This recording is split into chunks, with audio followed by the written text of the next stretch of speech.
Loki é um completo vilão. Matou seu pai, roubou uma fruta lendária, escapou de uma execução e se tornou o príncipe amaldiçoado. A vergonha de Elbaf. De alguma maneira, essa ideia descritiva, apresentada como um fato conhecido em todo o país, parece bater de frente com o Loki apresentado no capítulo 1131. Pior, o Oda já deixou os detalhes que provam que por trás desse assassino frio e calculista pode haver alguém mais complexo e quem sabe até menos vilanesco. Por outro lado, Shanks parece ter sua jornada intimamente entrelaçada com o príncipe gigante e ainda em um ponto tão importante da sua vida, o mesmo período em que ele oficialmente se tornou Yonkou, um dos imperadores do mar. E quase que simetricamente, com todos os atos de crueldade que o Loki aparenta carregar, aumenta o heroísmo do Ruivo, que ajudou os gigantes a prender um personagem com uma recompensa especial de 2,6 bilhões de berries. E assim, conquistou a lealdade de todo o povo guerreiro para sempre. Podemos até especular que a movimentação veloz que Shanks parece ter na Grande Rota pode estar conectada ao uso da Bifrost, uma permissão dos gigantes, um favor feito por ter prendido o príncipe amaldiçoado. E quem sabe até ele não use talvez as rotas das nuvens das Ilhas dos Céus. Tudo é possível. Mas eu te pergunto, eu tô maluco ou esse enredo inicial do Loki não parece óbvio demais? Até mesmo o heroísmo do Shanks, que como eu comentei no review do capítulo, parece muito espelhar o jeito que o Luffy age pela Grande Rota, derrotando vilões e ajudando pessoas necessitadas. É fato que o Shanks enfrentou Loki no passado, mas existe um contexto vital que o Oda já inseriu na história e muitas pessoas esqueceram ou não perceberam. No vídeo de hoje eu vou explicar por que o Loki não vai ser simplesmente um vilão e como o Oda já deu as evidências para isso.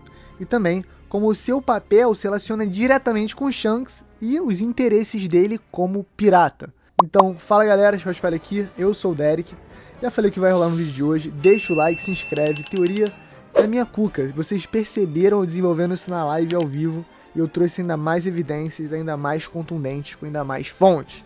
Então segura aí, deixa o like, se inscreve, chapéu de palha e... Alanzito, chama a vinheta, let's go!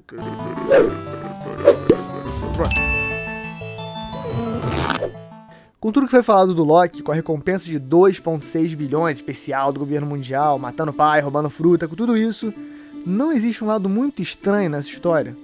Como esse personagem é o mesmo que supostamente se apaixonou pela Lola, filha da Big Mom, e não aceitou o casamento quando ela foi trocada pela Chiffon, porque não parecia ser algo simplesmente político. Isso aconteceu! Ou então, será que é só mais uma mentira? Vamos tentar lembrar. Pelo menos é isso que fica subentendido. A principal fonte para esse entendimento no mangá vem do capítulo 858, durante o arco de Whole Cake Island, quando a Nami conversa com a Chiffon sobre a Lola e o que elas passaram juntas durante o arco de Thriller Bark. A Chiffon conta que a Big Mom ficou furiosa depois que a sua irmã fugiu do casamento. Por algum motivo, a sua mama é odiada pelo gigante. Algum motivo, né, Chiffon? Hoje, sabemos que a Small Mom...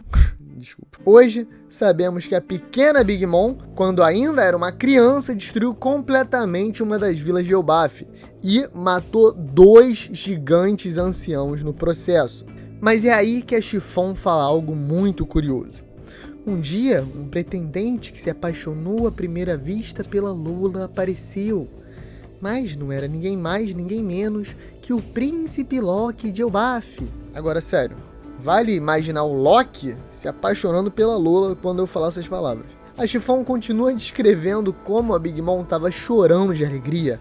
Afinal, se a Lola se tornasse a princesa de Elbaf, ela acabaria com vários anos de conflito com o país dos gigantes, além de obter o controle de pelo menos parte do poder militar gigantesco de Elbaf, através, claro, dos exércitos reais dos gigantes. Olha como seria uma jogada de mestra, olha a quantidade de poder que a Big Mom ia acumular em uma só tacada. Mas, como nós sabemos, a Lola fugiu.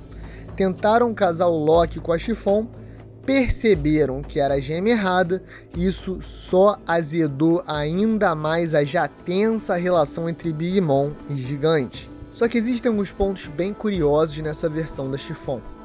primeiro é o Loki se apaixonando à primeira vista pela Lola e essa aparente recusa de ter a Chiffon como par. Além de ninguém gostar de ser enganado, o Oda deixa claro que existia um afeto, um carinho, uma paixão à primeira vista que justifica por que a troca seria tão agravante. Não era sobre casar com uma filha da Big Mom e selar um pacto político através do matrimônio. O cara simplesmente se apaixonou pela Lola e pronto. O amor é lindo. E algo interessante também é a cronologia. Nós sabemos que o Loki está preso há pelo menos 6 anos. E, pelo que sabemos da Lola em Thriller Bark, ela ficou presa na ilha sem a sua sombra por pelo menos 3 anos. E também ela já tinha uma certa experiência como pirata antes de se perder no Florent Triangle, tendo passado até pela Ilha dos Tritões para chegar na primeira parte da Grande Rota. Ou seja, podemos assumir que ela pode ter passado mais um tempinho navegando desde o fim do casamento. Outro ponto importante da cronologia é que sabemos que a Lola se tornou uma pirata assim que desistiu de casar. Ela fugiu para o mar, basicamente. Então, contando esses pontos da linha do tempo, chegamos à conclusão de que o casamento entre Loki e Lola deve ter melado há pouco mais de 6 anos atrás, no máximo 7 ou 8, estourando muito. O cálculo é simples, 3 anos de Thriller Bark, mais 2 anos de Time Skip 5, mais o tempo navegando e um tempo de excesso também em Thriller Bark, porque ela pode não ter sido precisa. Então, podemos assumir que bateria com a data em que o Loki ainda não estaria aprisionado. Até porque, pelo que descreve a Chiffon, a gente vê o príncipe ter agência, ter atitude nessa história. Ele que se apaixona, ele também reconhece as diferenças entre Lola e Chiffon e rejeita a irmã falsa. Agora, como esse personagem se encaixa no sanguinário príncipe amaldiçoado, a vergonha de Elbaf, o patricida? Outro detalhe interessante é como Loki trata os seus subordinados.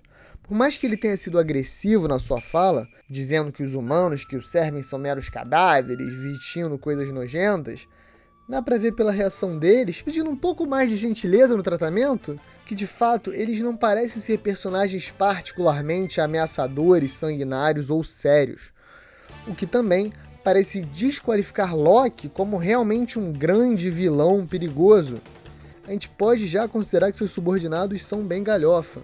Além disso, vocês não acharam meio estranho que ele é amigo dos animais gigantes do submundo?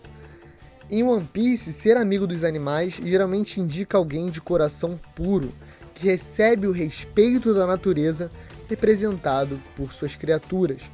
O próprio Luffy, como vimos no capítulo 1131, é o maior símbolo disso, se tornando amigo desses mesmos animais que também desenvolveram uma amizade com Loki durante as eras. Mais um indício que talvez o príncipe amaldiçoado não seja tão mau. E algo que eu preciso trazer é que não seria a primeira vez que um personagem tinha uma reputação vilanesca, mas ao conhecê-lo melhor, descobrimos que ele não é de fato um vilão. Acredito que alguém que incorporou bem esse arquétipo é o próprio Kozuki Oden.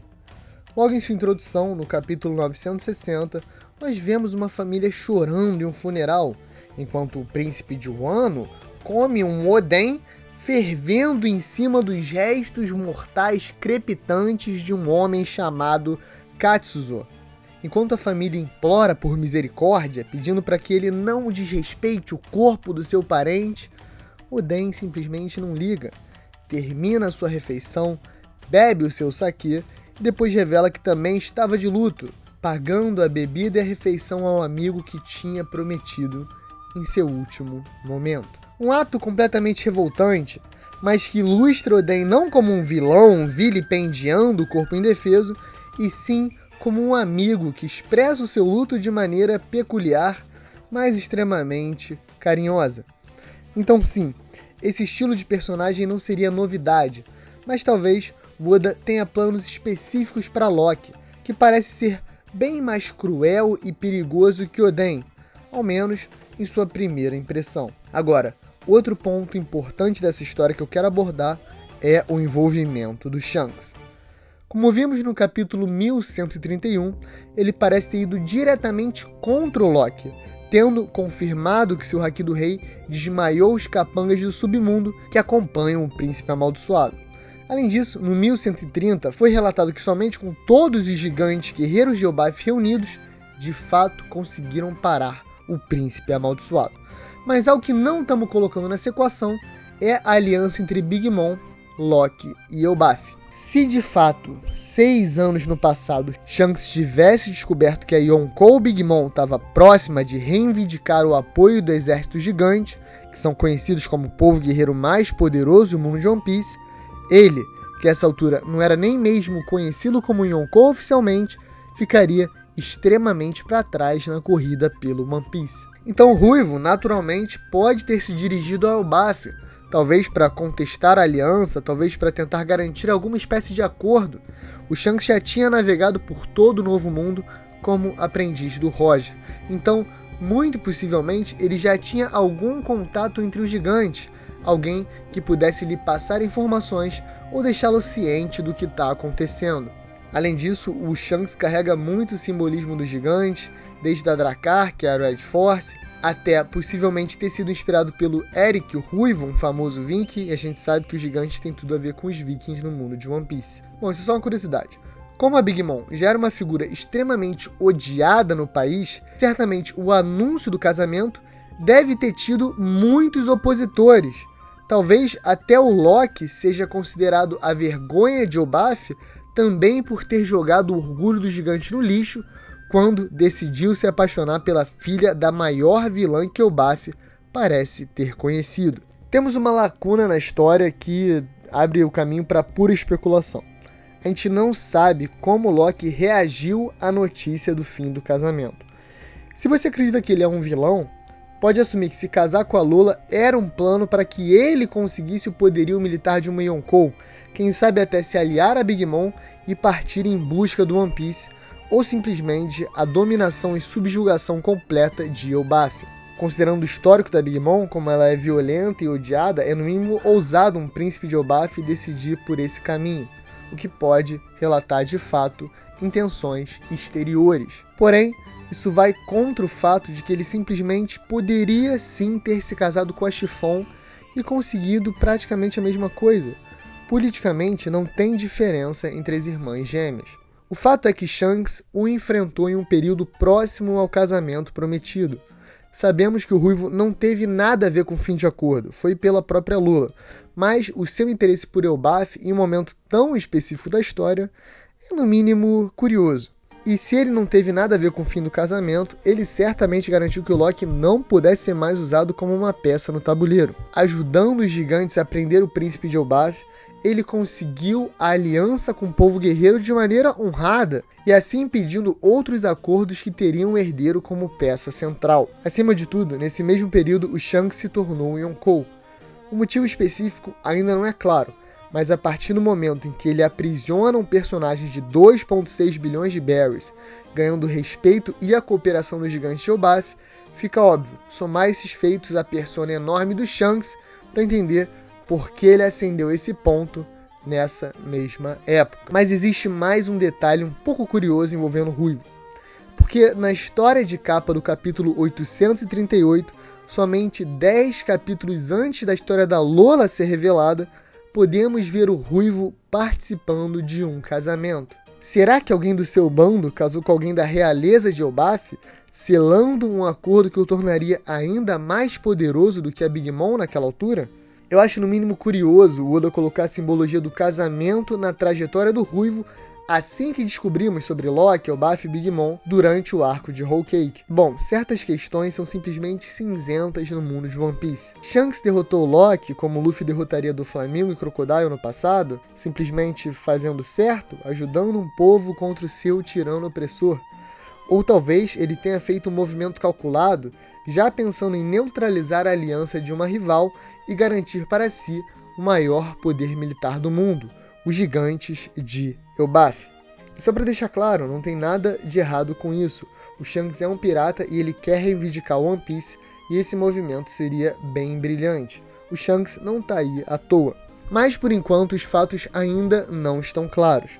O Loki pode ser somente um vilão, mas para mim ele teve uma das apresentações mais interessantes do mangá.